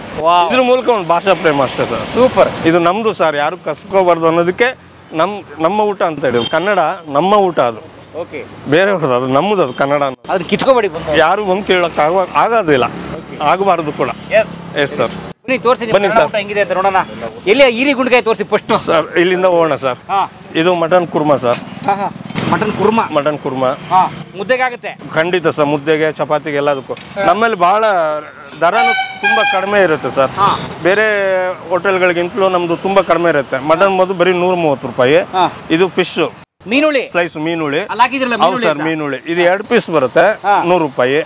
ಅದೇ ತರ ಚಿಕನ್ ಸಾರು, ಕೋಳಿ ಮಾಂಸದ ಸಾರು. Very nice, good. ಹಾಗೆ ಇವರು ನನ್ನ ತಮ್ಮ ರಾಘವೇಂದ್ರ ಅಂತ ಹೇಳಿ, ನಾವಿಬ್ರು ಆರ್ಟಿಸ್ಟು ಆಗಿದ್ರು ಸರ್. ಅವರು NGO ವರ್ಕ್ ಮಾಡಿದ್ರು, ಡಿಗ್ರಿ ಮಾಡ್ಕೊಂಡು. ಆಮೇಲೆ ಮತ್ತೆ ನಾವು ವ್ಯಾಪಾರ ಶುರು ಮಾಡಿದಾಗ ನಾವಿಬ್ರು ಇಲ್ಲಿ ವ್ಯಾಪಾರ ಮಾಡ್ತಾ ಇದ್ವಿ. Okay sir. ಇದು ಮಟನ್ ಕೈಮಾ ಉಂಡೆ ಸರ್. ನಮ್ಮಲ್ಲಿ ಕೈಮಾ ಉಂಡೆಲಿ ಆ ಮಟನೇ ಇರುತ್ತೆ ಹೊರತು ಕಡ್ಲೆಟ್ಟು ತುಂಬಾ ಒಂದು ಕಾರಣಕ್ಕೆ ಹಾಕ್ತಿವಿ, ಗಟ್ಟಿಯಾಗಿ ಉಂಡೆ ಕಟ್ಲಿ ಅಂತ ಹಾಕ್ತಿವಿ ಅಷ್ಟೇ. ಒಂಚೂರು ಹಾಕ್ತಾರೆ. ನಾವು ಎಲ್ಲರೂ ಜಾಸ್ತಿ ಹಾಕ್ತಾರೆ, ನಾವು ಒಂಚೂರು ಹಾಕ್ತಿವಿ. ಉಂಡೆ ಕಟ್ಕೋಬೇಕು, ಇಲ್ಲಾಂದ್ರೆ ಉಂಡೆ ಬಿಚ್ಚೋಗುತ್ತೆ. ಅದರಿಂದ ಗಟ್ಟಿ ಆಗೋದಕ್ಕೆ. ಆಸ್ ಯೂಶುವಲ್ ವೈಟ್ ರೈಸ್, ಬಿಳಿ ಅನ್ನ, ಇಂಗ್ಲಿಷ್ ಹೇಳಂಗಿಲ್ಲ ನಾವು. ಬೇಯಿಸಿದ ಕೋಳಿ ಮೊಟ್ಟೆ ಆಲ್ಮೋಸ್ಟ್ ಅಲ್ಲಿ ಖಾಲಿ ಆಗಿದೆ. ಸೊ ನಾವು ಬಂದಿರೋದೇ ಮಧ್ಯಾಹ್ನ 3 ಗಂಟೆಗೆ ಸರ್. ತುಪ್ಪದ ರಾಗಿ ಮುದ್ದೆ. ಏನು ತುಪ್ಪದ ರಾಗಿ ಮುದ್ದೆ? ಬರೀ ರಾಗಿ ಮುದ್ದೆ ಸರ್. ರಾಗಿ ಮುದ್ದೆಗೆ ತುಪ್ಪ ಸವರಿ ಕಟ್ತಾರೆ, ಉಂಡೆ ಕಟ್ತಾರೆ. ಅವಾಗ ತುಂಬಾ ಮೆತ್ತವಾಗಿರುತ್ತೆ. ನೀವು 4 ಗಂಟೆ ಅದು ಇದೇ ಸಾಫ್ಟ್ನೆಸ್ ಇರುತ್ತೆ, ಗಟ್ಟಿ ಆಗೋದಿಲ್ಲ. ಓಕೆ, ಆ ಕಾರಣದಿಂದ ಸಾಫ್ಟ್ ಆಗಿರುತ್ತೆ. ಓಕೆ. ಅದೇ ರೀತಿ ಲಾಲಿಪಾಪ್ ಸರ್. ಇದು ಕನ್ನಡದಲ್ಲಿ ಏನು ಅಂತ, ಇದು ಲೆಗ್ ಪೀಸ್, ಕೋಳಿ ತೊಡೆಕಾಲು ಅಂದಲ್ಲ, ತೊಡೆಕಾಲು. ಕೋಳಿ ತೊಡೆಕಾಲು. Yes sir. ಸಖತ್ತಾಗಿದೆ ನೋಡಕ್ಕೆ. ಓಕೆ. ಲಾಲಿಪಾಪ್ಗೆ ನಾವು ಹುಡುಕಿದ್ವಿ, ಏನು ಹಂಗಾಗ್ಲಿಲ್ಲ, ಸಿಕ್ಲಿಲ್ಲ. ಮೇ ಬಿ ಇದೊಂದು ಚಾಕ್ಲೇಟ್ ತರೋದು, ಲಾಲಿಪಾಪ್ ಅನ್ನೋದು ಚಾಕ್ಲೇಟ್ ತರೋದೆ. ಕೋಳಿ ಚಾಕ್ಲೇಟ್ ಅಂತ ಇಂಗ್ಲಿಷ್. ಕೋಳಿ ಮಿಠಾಯಿ, ಕೋಳಿ ಮಿಠಾಯಿ, ಲಾಲಿಪಾಪ್. ಕನ್ನಡ ಪದ ಹುಡುಕ್ಬೇಕು. ಹೇಳಿ ಸರ್. ಇದು ನೀವು ಹೇಳ್ದಂಗೆ ಈರಿ ಗುಂಡ್ಕಾಯಿ. ಈರಿ ಗುಂಡ್ಕಾಯಿ ಮೆಣಸು ಹಾಕಿ ಮಾಡ್ತಾರೆ, ತುಂಬಾ ಚೆನ್ನಾಗಿರುತ್ತೆ. ಅದ್ಭುತವಾದ ರುಚಿ ಇದು. ಇದಿಷ್ಟು ಇರುತ್ತೆ ಸರ್. ಬಾಳೆ ಎಲೆ ಜೊತೆಗೆ ಊಟ ಬಡಿಸ್ತೀವಿ. ಬಾಳೆ ಎಲೆ ಜೊತೆ. ಓಕೆ. ಸೊ ಬಾಳೆ ಎಲೆ ರೆಡಿ ಇದೆ ಇಲ್ಲಿ. ಬಾಳೆ ಎಲೆ ಇಲ್ಲ, ಪ್ಲಾಸ್ಟಿಕ್ ಕವರ್ ಹಾಕ್ತಾರೆ. ಅದು ಆರೋಗ್ಯಕ್ಕೂ ಹಾನಿಕರ ಸರ್. ಬಿಸಿದು ಅದ್ರೊಳಗೆ ಬಂದ್ರೆ ಕೆಮಿಕಲ್ ಎಲ್ಲ ಇದಾಗತ್ತೆ, ಅದರಿಂದ ಅದು ಮಾಡ್ತಾ ಇಲ್ಲ. ಇದಿಷ್ಟು ಕನ್ನಡ ನಮ್ಮ ಊಟದ್ದು ಸರ್. ಓಕೆ, ಬಟ್ ಫುಟ್ಪಾತ್ ಅಲ್ಲಿ ಇದೀರಿ, ಏನು ತೊಂದರೆ ಇಲ್ವಾ? ಅಂದ್ರೆ ಏನೂ ಇಲ್ಲ ಹೈಜಿನ್ ಅಂತಾರೆ, ಇದನ್ನಂತಾರೆ, ಮತ್ತೆ ಅದಕ್ಕೆ ಈ ಹೈಜಿನ್ಗೆ ಈ ಸೆಟಪ್ ಹಾಕಿದ್ವಿ ಸರ್. ಫುಟ್ಪಾತ್ ಮೇಲೆ ಆ್ಯಕ್ಚುಲಿ ಏನೋ ಒಂದು ಗಾಡೀಲಿ ನಿಲ್ಸ್ಕೊಳ್ಳೋದೋ ಏನೂ ಇಲ್ಲ. ಇದು ಸರ್ ಬೆಳಗ್ಗೆ ಬಂದು ಹಾಕಿದ್ರೆ ಮಧ್ಯಾಹ್ನ ಹಂಗೆ ತೆಗೆದ್ಬಿಟ್ಟು ಎತ್ತಿಟ್ಬಿಡ್ತೀವಿ. ಇಲ್ಲಿ ನಾವು ವ್ಯಾಪಾರ ಮಾಡ್ತಿದ್ವಿ ಅನ್ಸೋದಿಲ್ಲ ಯಾರಿಗೂ, ಅಷ್ಟು ನೀಟಾಗಿ ಹ್ಯಾಂಡಲ್ ಮಾಡ್ತೀವಿ. ಕುಡಿಯೋ ನೀರು ಕೂಡ ಅಷ್ಟೇ ಮಿನರಲ್ ವಾಟರ್ ತರಿಸಿಟ್ಕೊತೀವಿ, ಅದು ಎಲ್ಲಂದ ಅಲ್ಲಿ ತರೋದಿಲ್ಲ. ಇದಿಷ್ಟು ನಾವು ಇಲ್ಲಿ ಸುಮಾರು ದೊಡ್ಡವರು ವ್ಯಾಪಾರ ಗಿರಾಕಿಗಳು ಬರ್ತಾರೆ ಸರ್, ತುಂಬ ಹಣವಂತರು ಬರ್ತಾರೆ. ಬಂದು ನಮ್ಮ ರುಚಿ ಮತ್ತು ನಮ್ಮ ಕ್ಲೀನ್ನೆಸ್ ನೋಡಿ ಆರಾಮಾಗಿ ಊಟ ಮಾಡ್ಕೊಂಡು ಹೋಗ್ತಾರೆ. 5 ವರ್ಷದಿಂದ ಯಾರೂ ಬಂದು ನಿಮ್ಮ ಊಟ ತಿಂದು ನನಗೇನೋ ಹೊಟ್ಟೆ ನೋವಾಯಿತು ಅಥವಾ ಇನ್ನೇನೋ ಆಯಿತು ಅಂತ ಯಾರೂ ಬಂದು ಹೇಳಿಲ್ಲ. ಯಾಕಂದ್ರೆ ನಮ್ಮ ಊಟ ಅಷ್ಟು ಚೆನ್ನಾಗಿರುತ್ತೆ, ಯಾಕಂದ್ರೆ ನಾವು ಇಲ್ಲೇ ಊಟ ಮಾಡೋದು. ಸೊ 5 ವರ್ಷದಿಂದ ಯಾರಿಗೂ ಯಾವುದೂ ತೊಂದರೆ ಇಲ್ಲ. ಮತ್ತು ಇಲ್ಲಿ ಯಾವುದೇ ಥರದ್ದು ಇಷ್ಟು ಐಟಮ್ಗಳಿಗೆ ನಾವು ಆಯಿಲ್ ತುಂಬ ಕಡಿಮೆ ಬಳಸ್ತೀವಿ ಸರ್. ಮತ್ತು ಇನ್ನೊಂದು, ನಮ್ಮ ಅಕ್ಕ ಅವರು ಟೇಸ್ಟಿಂಗ್ ಪೌಡ್ರ್ ಹಾಕಲ್ಲ. ನಮ್ಮ ಅಕ್ಕ ಅವರೇ ಖಾರದ ಪುಡಿ, ಧನಿಯಾ ಪುಡಿ ಎಲ್ಲ ಅವರೇ ರೆಡಿ ಮಾಡ್ಕೊಳ್ತಾರೆ, ಗರಂ ಮಸಾಲೆ ಎಲ್ಲ ಅವರೇ ರೆಡಿ ಮಾಡ್ಕೊಳ್ತಾರೆ. ಹಾಗಾಗಿ ಇದು ಮನೆ ರುಚಿನೇ ಇರುತ್ತೆ. ಈ ಬಿಳಿ ಅನ್ನಕ್ಕೂ ಅಷ್ಟೇ ತುಂಬ ಕ್ವಾಲಿಟಿ ರೈಸು, ಹಳೆ ಅಕ್ಕಿ ಇದು, ಹಳೆ ಅಕ್ಕಿ ಇದು ತುಂಬ ಚೆನ್ನಾಗಿ ಇದಾಗುತ್ತೆ. ಸೋಡಾ ಹಾಕೋದಿಲ್ಲ, ತುಂಬ ಅದ್ಭುತವಾಗಿರುತ್ತೆ ಸರ್. ರೈಸ್ ಮಾತ್ರ ತುಂಬ ಗುರುವಾಗಿ ಹೂವು ಇದ್ದಂಗೆ ಇರ್ತದೆ ಸರ್. ಯಾಕಂದರೆ ಈ ಸ್ಟೀಮ್ ರೈಸು ಅಂಥ ರೈಸ್ನ ನಾವು ಯೂಸ್ ಮಾಡೋದಿಲ್ಲ. ಇದು 5 ವರ್ಷದಿಂದ ನಾವು GTS ಬುಲೆಟ್ ರೈಸೇ ಯೂಸ್ ಮಾಡ್ತಾರೋ. ಅವತ್ತು ನಾವು ವ್ಯಾಪಾರ ಶುರು ಮಾಡಿದಾಗ 56 ರೂಪಾಯಿ ಇತ್ತು, ಇವತ್ತು 72 ರೂಪಾಯಿ ಆಗಿದೆ. ಸೊ ಎಲ್ಲ ಬೆಲೆಗಳು 1 to ಡಬಲ್ ಆಗಿದೆ. ನಮ್ಮ ಪ್ರೈಸ್ ಮಾತ್ರ ಅದೇ ಇದೆ. ಯಾಗೋ ಆಗಲಿ, ಕಷ್ಟಪಟ್ಟರು ಎಷ್ಟಾದ್ರೂ ಸಿಕ್ಕಲಿ ವ್ಯಾಪಾರ ನಡಿಬೇಕು. ಇದು ಯಾವುದೇ ಐಟಮ್ಗಳಲ್ಲಿ ಕಾಂಪ್ರಮೈಸ್ ಆಗೋದಿಲ್ಲ ನಾವು. ಮತ್ತು ತರಕಾರಿಗಳು, ದಿನಸಿಗಳನ್ನೆಲ್ಲ ಅವತ್ತೇ ತರ್ತೀವಿ ಹೊರತು ಯಾವುದು ಸ್ಟಾಕ್ ಇಟ್ಕೊಂಡು ಮಾಡೋದಿಲ್ಲ. ಇದು ನಮ್ಮ ವ್ಯಾಪಾರದ್ದು ವಿಷಯ ಸರ್. ಇಷ್ಟೊಂದು. ಬಟ್ ನಾನು ಹೇಳೋದು, ಹೇಳಿ ಸರ್. ಒಬ್ಬ ಕಲಾವಿದ, ಎಸ್ಪೆಷಲಿ ನಮ್ಮ ಕಲಾವಿದರಗಳದೊಂದು ಏನು ಸಮಸ್ಯೆ ನಾನು ಅಬ್ಸರ್ವ್ ಮಾಡೋದು ಅಂದರೆ, ಅವ್ರು ಸತ್ರು ಅಲ್ಲೇ ಇರಬೇಕು. ನೀವು ಹೆಂಗೆ ಬಂದ್ರಿ ಅಂತ? ಹಣಕಾಸಿಂದು ಮನೆ ಪರಿಸ್ಥಿತಿ ಇದು ನಿಭಾಯಿಸ್ಬೇಕಂದ್ರೆ ನಾನು ರಂಗಭೂಮಿನ ನಂಬ್ಕೊಂಡು ಇರೋಕ್ಕಾಗಲಿಲ್ಲ. ಆ ಕಾಲದಲ್ಲಿ ನಾವು ರಂಗಭೂಮಿಲಿ ಇದ್ದಾಗ ಟಿಕೆಟ್ ಶೋನೇ ಇರಲಿಲ್ಲ, ಫ್ರೀ ಶೋಸ್ ಇತ್ತು. ನಾನು ಬಸ್ಸು ಸರ್ ಜೊತೆ ದಿಲ್ಲಿಗೆ ಹೋಗಿ ನಾಟಕ ಮಾಡ್ಕೊಬಂದ್ವಿ, ಪುಣೆಗೆ ಹೋಗಿ ಮಾಡ್ಕೊಬಂದ್ವಿ, ಮುಂಬೈಗೆ ಮಾಡಿದ್ವಿ. ಆಮೇಲೆ ತ್ರಿಶೂರಲ್ಲಿ ಭಾರತ್ ರಂಗ ಮಹೋತ್ಸವ ನಡೀತು, ಅದರಲ್ಲಿ ಅಗ್ನಿ ಮತ್ತು ಮಳೆ ನಾಟಕ ಮಾಡಿದ್ವಿ ಕಾರ್ನಾಡ್ರದ್ದು. ಆಮೇಲೆ ಲಂಕೇಶ್ವರ ನಾಟಕ ಮಾಡಿದ್ವಿ. ಆಮೇಲೆ ಚಂದ್ರಶೇಖರ್ ಕಂಬಾರ್ ಅವ್ರ ನಾಟಕ ಮಾಡಿದ್ವಿ. ಆ ನಾಟಕದ ಸುಖನೇ ಬೇರೆ ಬಿಡಿ ಸರ್, ನೀವು ಹೇಳಿದಾಗ ಅದು ಸುಖನೇ ಬೇರೆ. ಆದರೆ ಹೊಟ್ಟೆಪಾಡು ಭಾಳ ಮುಖ್ಯ. ಹಂಗಾಗಿ ಇವತ್ತು ರಂಗಭೂಮಿಲಿ ಆ ಥರದ್ದೊಂದು ಕಮರ್ಷಿಯಲ್ ಇದಾಗಿ ಬೆಳೀಲಿಲ್ಲ. ನಮ್ಮ ರಂಗಭೂಮಿಯಲ್ಲಿ ಬೇಕಾದಷ್ಟು ಕಲಾವಿದರು, ನನ್ನಂಥ ಕಲಾವಿದರಲ್ಲ, ನನಗಿಂತ ದೊಡ್ಡ ಕಲಾವಿದರೆಲ್ಲ ಅಲ್ಲೇ ಉಳ್ಕೊಂಬಿಟ್ರು. ಮನೆ ಸ್ಥಿತಿಗಳೆಲ್ಲ ಬದಲಾಗೋಗಿದೆ. ಬಟ್ ಈಗ ಕಾಲ ಬದಲಾಗಿದೆ ಬಿಡಿ. ಈಗ ಸಿನಿಮಾ ಬಂದಿದೆ, ಕಿರುತೆರೆ ಬಂದಿದೆ, OTT ಪ್ಲಾಟ್ಫಾರ್ಮ್ಗಳು ಬಂದಿದೆ. ಈಗ ಆ ಚಟುವಟಿಕೆಗಳು ರಂಗಭೂಮಿ ಕಲಾವಿದರಿಗೆ ಜಾಸ್ತಿ ಪ್ರಾಶಸ್ತ್ಯ ಕೊಡ್ತಿದ್ದಾರೆ. ಈಗ ಚೆನ್ನಾಗಿ ಆಗ್ತಾ ಇದೆ. ನನ್ನ ಸ್ನೇಹಿತರೊಬ್ಬರು, ನನ್ನ ವಿನೋದ್ ದೊಂಡಾಳೆ ಅಂತ ನನ್ನ ಸ್ನೇಹಿತರು, ಅದೇ ಕಲರ್ಸ್ ಸರ್ ಕ್ರೈಮ್ ಇದು ಮಾಡಿದ್ರು. ಆಮೇಲೆ ಮಿಥುನ ರಾಶಿ ಸೀರಿಯಲ್ ಮಾಡಿದ್ರು. ಈಗ ಮೊದಲನೇ ಬಾರಿಗೆ ಅಶೋಕ ಬ್ಲೇಡ್ ಅಂತ ನೀನಾಸಂ ಸತೀಶ್ ಅವ್ರನ್ನ ಇಟ್ಕೊಂಡು ಸಿನಿಮಾ ಮಾಡ್ತಿದ್ದಾರೆ. ಅದರಲ್ಲಿ ನನಗೊಂದು ಮುಖ್ಯ ಪಾತ್ರ ಕೊಟ್ಟಿದ್ದಾರೆ. ಅದು ಎಲ್ಲ ಶೂಟಿಂಗ್ ಎಲ್ಲ ಆಗಿದೆ, ಇನ್ನೊಂದು 10 days ಬಾಕಿ ಇದೆ. ಅದು ಮುಂದಿನ ತಿಂಗಳು ರಿಲೀಸ್ ಆಗ್ತದೆ ಸಿನಿಮಾ. ಅದಕ್ಕೆ ಗಡ್ಡ ಬಿಟ್ಟಿರೋದು ಅದಕ್ಕೆ ಸರ್. ಈ ಬುಧವಂತರ ಥರ ಕಾಣಬೇಕು ಅಂತಲ್ಲ, ಹಾಗೇನಿಲ್ಲ ಸರ್. ಈ ನಾಟಕದವರೆಲ್ಲ ಗಡ್ಡ ಬಿಟ್ಕೊಂಡು ಚೀಲ ಇಲ್ಲ, ಆ ಥರದ್ದು ಪೋಸ್ ಇಲ್ಲ. ಆ್ಯಕ್ಚುಲಿ ಗಡ್ಡ ಬಿಟ್ಟಿರೋದು ನಮ್ಮ ಯೇಸು ಮೂರ್ತಿಗಳಿಂದ ನಮ್ಗೆ ಅದು ಅಭ್ಯಾಸ ಆಯಿತು. ನಿಮ್ಮ ಬಾಸ್ ಬಿಡ್ತಾ ಇದ್ದಾರೆ? ಎಸ್, ನಮ್ಮ ಬಸು ಸರ್ರಿಂದನೂ ನಮ್ಗೆ ಇದಾಯಿತು. ಅದು ಹೋಗ್ತಾ ಚೆನ್ನಾಗೇ ಇತ್ತು. ಹಂಗಾಗಿ ಬಿಟ್ಟಿದ್ದೆ. ಮತ್ತು ಸಿನಿಮಾಗೆ ಅನುಕೂಲ ಆಯಿತು, ಈ ಸಿನಿಮಾಗೆ ಅಶೋಕ ಬ್ಲೇಡ್. ಹಾಗಾಗಿ ಗಡ್ಡ ಬಿಟ್ಟಿದ್ದು ಸರ್. ಗಡ್ಡದಿಂದ ಬೇರೆ ಇನ್ನೇನು ಇಲ್ಲ ಸರ್. ಬುದ್ಧಿಜೀವಿಗಳು ಆ ಥರ ಏನಿಲ್ಲ, ನಾನು ಸಾಮಾನ್ಯನೇ ಅಷ್ಟೇ ಸರ್. ಹೇಳಿ, ನಿಮ್ಮ ಹೋಟ್ಲ್ ಜರ್ನಿ ಹೇಳಿ, ಹೆಂಗೆ? ಕಷ್ಟನಾ, ಸುಲಭನಾ, ಸುಖನಾ? ಸರ್, ಇಷ್ಟಪಟ್ಟು ಕೆಲಸ ಮಾಡಿದ್ರೆ ಅದು ಕಷ್ಟ ಅನ್ಸೋದೇ ಇಲ್ಲ ಸರ್. ಯಾಕಂದರೆ ಇಲ್ಲಿ ಯಾರು ಬೇರೆ ಕೆಲಸದವ್ರು ಇಲ್ಲ, ನಮ್ಮ ಮನೆಯವರೇ ಇರೋದ್ರಿಂದ ನಮಗೆ ಸ್ವಲ್ಪ ಸಲೀಸಾಗ್ತಾ ಇದೆ, ಅಂಥದ್ದೇನು ತೊಂದರೆ ಆಗ್ತಾಯಿಲ್ಲ. ನಮ್ಮ ಅಕ್ಕ ಅವರೇ ಅಡುಗೆ ಮಾಡ್ತಿರೋದ್ರಿಂದ ಇವಾಗ ನೀವು ಬರ್ತೀರಿ, ಊಟ ಮಾಡ್ತೀರಿ, ಏನೋ ಸ್ವಲ್ಪ ಕಮ್ಮಿ ಇರುತ್ತೆ ಅಥವಾ ಜಾಸ್ತಿ ಇರುತ್ತೆ, ಇದನ್ನು ರೆಡಿ ಮಾಡ್ಕೊಳ್ಳಿ ಅಂತೀರಿ, ಅಥವಾ ನೀವೊಂದು ಹೊಸ ಐಡಿಯಾ ಕೊಡ್ತೀರಿ, ಇದು ಮಾಡಿ. ಇಷ್ಟು ಐಡಿಯಾ ಬಂದಿರೋದು ಜನರಿಂದನೇ. ಕೋಳಿ ತೊಡೆಕಾಲಾಗಲಿ, ಲಾಲಿಪಾಪ್ ಆಗಲಿ, ಲಿವರ್ ಫ್ರೈ ಆಗಲಿ, ಇವೆಲ್ಲ ಜನ ಇದನ್ನು ಮಾಡಿ ಅಂತಾರೆ. ಮತ್ತು ನಾವು ಡೈಲಿ ಒಂದೊಂದು ಸ್ಟೈಲ್ ಚೇಂಜ್ ಮಾಡ್ತಾ ಇರ್ತೀವಿ. ಚಿಕನ್ ಐಟಮ್ಗಳಲ್ಲೆಲ್ಲ ಚೇಂಜ್ ಮಾಡ್ತಾ ಇರ್ತೀವಿ. ಪಕ್ಕಾ ನಾಟಿ ಸ್ಟೈಲ್ ಊಟ. ಇಲ್ಲಿ ಏನು ಅಂತ ಕಷ್ಟ ಇಲ್ಲ ಸರ್. ಅದೇ ತುಂಬ ಹಾರ್ಡ್ ವರ್ಕ್ ಮಾಡಿದ್ರೆ ಉಳಿಯುತ್ತೆ. ಒಂದೊಂದು ದಿನ ವ್ಯಾಪಾರ ಆಗೋದಿಲ್ಲ, ಅವಾಗ ತಲೆ ಕೆಡಿಸ್ಕೋಬಾರ್ದು, ನಾಳೆ ಖಂಡಿತ ಹಾಗೆ ಆಗುತ್ತೆ. ಈ ನಂಬಿಕೆ ಇಟ್ಕೊಂಡ್ರೆ ವ್ಯಾಪಾರ ಮಾಡ್ತಾ ಹೋಗ್ಬೋದು ಸರ್. ಇವತ್ತು ಲಾಸ್ ಆಗೋಯ್ತು, ಇನ್ನು ಮುಂದಕ್ಕೆ ಹಾಕೋದು ಬೇಡ ಅಂದರೆ ಅಲ್ಲಿಗೆ ನಿಂತೋಗುತ್ತೆ. ಆದರೆ ನಮಗಿಲ್ಲಿ ಮಳೆ ಗಾಳಿ ಏನೇ ಬಂದ್ರೂ 5 ವರ್ಷದಲ್ಲಿ ಹೆಚ್ಚು ಕಮ್ಮಿ ಈ ಲಾಕ್ಡೌನ್ ಬಿಟ್ಟು ಒಂದು 10 ದಿನ 15 ದಿನ ರಜೆ ಹಾಕಿರ್ಬೋದು ಅಷ್ಟೇ ಸರ್. ವಾರದ 7 ದಿನ ಅಂಗಡಿ ಇರುತ್ತೆ. ಸೋಮವಾರನೂ ಇರುತ್ತೆ. ಸೋಮವಾರ ಕೆಲವರು ಬೀಗ ಹಾಕೊಂಡು ಹೋಗ್ತಿರ್ತಾರೆ. ಹೌದು ಸರ್. ಇಲ್ಲಿ ಕೂಲಿ ಕಾರ್ಮಿಕರೆಲ್ಲ ಇದ್ದಾರೆ, ಮತ್ತು ಆಫೀಸ್ ವರ್ಕಿಂಗ್ ಸೆಕ್ಷನ್ ಜನ ಇದ್ದಾರೆ. ಅವರೆಲ್ಲ ಬಂದು ಸೋಮವಾರ ಆದರೂ ನಾನ್ ವೆಜ್ ತಿಂತಾರೆ. ಯಾಕಂದರೆ ಅವರು ಹೊರಗಡೆಯಿಂದ ಬಂದಿರ್ತಾರೆ, ಅವ್ರಿಗೇನದು ಸೋಮವಾರ ಆ ಥರದ್ದೇನೂ ಇರೋದಿಲ್ಲ. ಬದುಕು ಇಂಪಾರ್ಟೆಂಟ್. ಬದುಕು ಇಂಪಾರ್ಟೆಂಟ್. ಇವತ್ತು ಅಮಾವಾಸ್ಯೆ, ಆ್ಯಕ್ಚುಲಿ ನಮ್ಮ ವ್ಯಾಪಾರ ಡೆವಲಪ್ ಬೇಕಾಯಿತು, ಚೆನ್ನಾಗಿ ಆಗ್ತಾ ಇದೆ. ಆಟೋ ಸ್ನೇಹಿತರೆಲ್ಲ ಇದ್ದಾರೆ ಇಲ್ಲಿ. ಆಟೋ ಸ್ನೇಹಿತರೆ ನಮಗೆ ಜೀವಾಳ ಸರ್. ನಮಗೆ ಎಷ್ಟು ಜನ ಆಟೋ ಸ್ನೇಹಿತರು ಗೊತ್ತಾ, ಇವರೆಲ್ಲ ನಮ್ಮ ಹಳೆಯ ಕಸ್ಟಮರ್ಸ್. ನಾವು ನಾನ್ ವೆಜ್ ಎಲ್ಲಿ ಚೆನ್ನಾಗಿರುತ್ತೆ ಅಲ್ಲೆಲ್ಲ ಹುಡಿಕೊಂಡು ಹೋಗ್ತೀವಿ. ಈ ಕಡೆ ಇವಾಗ ಬಾಡಿಗೆ ನಂದು ನಾಗರಬಾವಿ ಬಂದೆ, ನಾಗರಬಾವಿಯಿಂದ ಅವ್ರು ಡ್ರಾಪ್ ಮಾಡಿ ಸರ್ಕಲಿಂದ ಇಲ್ಲಿಗೆ ಊಟ ಮಾಡೋಕೆ ಬಂದಿದ್ದೀನಿ. ಯಾಕೆ ಇಲ್ಲಿ ಹೋಟ್ಲಿದೆ ಅಂತ ಗೊತ್ತು, ಅದಕ್ಕೆ ಇವಾಗ ಇಲ್ಲೇ ನಾನ್ ವೆಜ್ ತಿನ್ನೋಕೆ ಇಲ್ಲಿಗೆ ಬರ್ತೀವಿ. ಅಲ್ಲಿ 5 ಕಿಲೋಮೀಟ್ರ್ ಅಲ್ಲಿ ಬೇಕಾದ್ರೆ ಊಟ ಮಾಡ್ಬೇಕಲ್ಲ, ರುಚಿಯಾಗಿ ಎಲ್ಲಿ ಸಿಗುತ್ತೆ ಅಲ್ಲಿ ಹೋಗ್ತೀವಿ. ಸೂಪರಾಗಿ ಮಾಡಿದ್ವಿ ಕಣ್ರಿ, ನೆಕ್ಸ್ಟ್ ಫಿಕ್ಸ್ ಇಲ್ಲಿಗೆ ನಾನು ಊಟಕ್ಕೆ ಅಂತ ಅಂದೆ. ಈ ಕಡೆ ಸವಣಿಗೆ ಬತ್ತು ಅಂದ್ರೆ ಇಲ್ಲಿಗೆ ಬರ್ತೀನಿ, ಸುಗ್ಗುದಕಟ್ಟೆ ಇದ್ರು ಇಲ್ಲಿಗೆ ಬರ್ತೀನಿ. ಸರ್ ಸವಾಲುಗಳು ಬರ್ತಾನೆ ಇರ್ತವೆ ಸರ್, ದಿನಕ್ಕೊಂದು ಬರ್ತಾ ಇರ್ತವೆ. ಇವಾಗ ಎಲ್ಲ ಬೆಲೆ ಏರಿಕೆ ಆಗಿದೆ, ಅದು ತುಂಬ ದೊಡ್ಡ ಸವಾಲು. ಇವಾಗ ನಾವು ಚಿಕನ್ ಅಂಗಡಿಯವ್ರನ್ನ, ರೇಷನ್ ಅಂಗಡಿಯವ್ರನ್ನ ನಾವು ಸಾಕ್ತಾ ಇದ್ದೀವಿ, ನಮ್ಮನ್ನು ನಾವು ಸಾಕೋಕ್ಕಾಗ್ತಾಯಿಲ್ಲ. ಯಾಕಂದ್ರೆ ರೇಟಿಗೆ ಹೆಚ್ಚಾದರೂ ಅವ್ರ ಹತ್ರ ದಿನಸಿ ತೊಗೊಳ್ತೀವಿ, ಅವ್ರು ಬದುಕ್ತಿದ್ದಾರೆ. ನಾನ್ ವೆಜ್ ಅವ್ರು ಬದುಕ್ತಿದ್ದಾರೆ, ಅಂಗಡಿ ಮಾಂಸ ಮಾರಾಟ ಮಾಡೋರು ಅವ್ರು ಬದುಕ್ತಿದ್ದಾರೆ. ನಮಗೆ ಲಾಭದ ಅಂಶ ತೀರಾ ಕಡಿಮೆ ಆಗೋಗಿತ್ತು.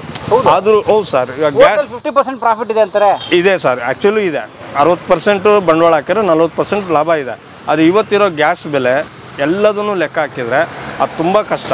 ಇವಾಗ 20% ಸಿಗೋದು ಕಷ್ಟ ಆಗೋಗಿದೆ, ಆ ಥರ ಇದೆ. ಇನ್ನು ಉಳಿದ ಕಷ್ಟಗಳಿಂದ ಫುಟ್ಪಾತಲ್ಲಿ ಯಾರ್ದು ಏನೂ ತೊಂದರೆಗಳಿಲ್ಲ ಸರ್. BBMP ಅವ್ರು ನಮ್ಗೆ ತುಂಬ ಸಹಕಾರ ಕೊಟ್ಟಿದ್ದಾರೆ. ಅವರು ನಮಗೆ ಟ್ರೈನಿಂಗ್ ಕೊಟ್ಟಿದ್ದಾರೆ, ಅಂಗಡಿ ಹೇಗೆ ಇಟ್ಕೋಬೇಕು, ಹೇಗೆ ನೋಡ್ಕೋಬೇಕು, ಮತ್ತು ಏನು ತೊಂದರೆ ಆಗ್ದಂಗೆ ಇದು ಮಾಡ್ಕೋಬೇಕು ಅಂತ. BBMP ಅವ್ರು ಅವಾಗ ಬಂದು ನಮ್ಗೆ ಕಾಶನ್ ಕೊಡ್ತಾರೆ. ಮತ್ತು ನೀವು ಇದನ್ನೆಲ್ಲ ಯೂಸ್ ಮಾಡಬಾರ್ದು, ಪ್ಲಾಸ್ಟಿಕ್ನ, ಆಮೇಲೆ ಪೇಪರ್ನ ಯೂಸ್ ಮಾಡಬೇಕು, ಪಾರ್ಸಲ್ ಕವರ್ಗಳನ್ನ ಯೂಸ್ ಮಾಡಬಾರ್ದು. ಅವ್ರು ಏನು ಹೇಳ್ತಾರೋ ಅದನ್ನು ಕೇಳಿದ್ದೀವಿ ಸರ್. ಸೊ ಹಾಗಾಗಿ ಅವರಿಂದ ನಮ್ಗೆ ಯಾವುದೇ ತೊಂದರೆಗಳು ಇಲ್ಲ. ಮತ್ತು ಪೊಲೀಸವರಿಂದನೂ ನಮ್ಗೆ ಯಾವುದೇ ತೊಂದರೆ ಇಲ್ಲ. ಅವ್ರು ಬಂದಾಗ ನಮ್ಗೇನಾದ್ರು ಕಷ್ಟ ಆದಾಗ ಅವ್ರ ಹತ್ರ ಹಂಚ್ಕೋತೀವಿ. ಬಂದು ಅವರು ಸಲಿಗೆಯಿಂದನೇ ಆರಾಮಾಗಿ ಊಟ ಮಾಡಿ ದುಡ್ಡು ಕೊಟ್ಟು ಹೋಗಿದ್ದಾರೆ. ಸೊ ಈ ಥರದ್ದೆಲ್ಲ ಆ ಥರ ಸಮಸ್ಯೆಗಳೇನಿಲ್ಲ ಸರ್. ಮತ್ತು ನಾವು ಹೇಗಿರ್ತೀವೋ ನಮ್ಮ ಗಿರಾಕಿಗಳಾಗಿರ್ತಾರೆ ಸರ್. ನಾವು ಗಿರಾಕಿಗಳ ಹತ್ರ ಯಾವ ಥರ ಮಾತಾಡ್ತೀವೋ ಅವ್ರು ನಮ್ಗೆ ಅಷ್ಟು ಪ್ರೀತಿಯಿಂದ ಊಟ ಮಾಡ್ಕೊಂಡು ಹೋಗ್ತಾರೆ. ಸೊ ಈ 5 ವರ್ಷದಿಂದ ಯಾವುದೇ ಒಂದು ಅಹಿತಕರವಾದ ಘಟನೆ ನಡೆದಿಲ್ಲ. ಯಾಕಂದ್ರೆ ನಾನ್ ವೆಜ್ ಮಾರೋ ಜಾಗದಲ್ಲಿ ಏನಾದ್ರು ಒಂದು ಹೆಚ್ಚು ಕಮ್ಮಿ ಆಗೇ ಆಗುತ್ತೆ, ಬಿಟ್ಕೊಂಬಂದು ಗಲಾಟೆ ಮಾಡ್ತಿರ್ತಾರೆ ಆಗುತ್ತೆ. ಆದರೆ ನಮ್ಮಲ್ಲಿ ಆ ಥರದ್ದು ಯಾವುದೂ ಆಗಿಲ್ಲ. ಈ ಏರಿಯಾದಲ್ಲಿ ಅಷ್ಟು ಚೆನ್ನಾಗಿದೆ. ಮತ್ತು ಇಲ್ಲಿ ಅಕ್ಕಪಕ್ಕದವ್ರು ಎಲ್ಲರೂ ನಮ್ಗೆ ಸಹಕಾರ ಮಾಡಿದ್ದಾರೆ. ಹಾಸ್ಪಿಟ್ಲವ್ರು ನಮ್ಗೆ ಜಾಗ ಕೊಟ್ಟಿದ್ದಾರೆ, ಮೆಟೀರಿಯಲ್ ಎಲ್ಲ ಡಂಪ್ ಮಾಡ್ಕೊಳ್ಳೋದಕ್ಕೆ. ಡಾಕ್ಟ್ರು ಮನೆ ಇದೆ, ಅವ್ರು ಬಂದು ವಿಶೇಷವಾಗಿ ನಮ್ಮನ್ನು ಮಾತಾಡಿಸ್ತಾರೆ.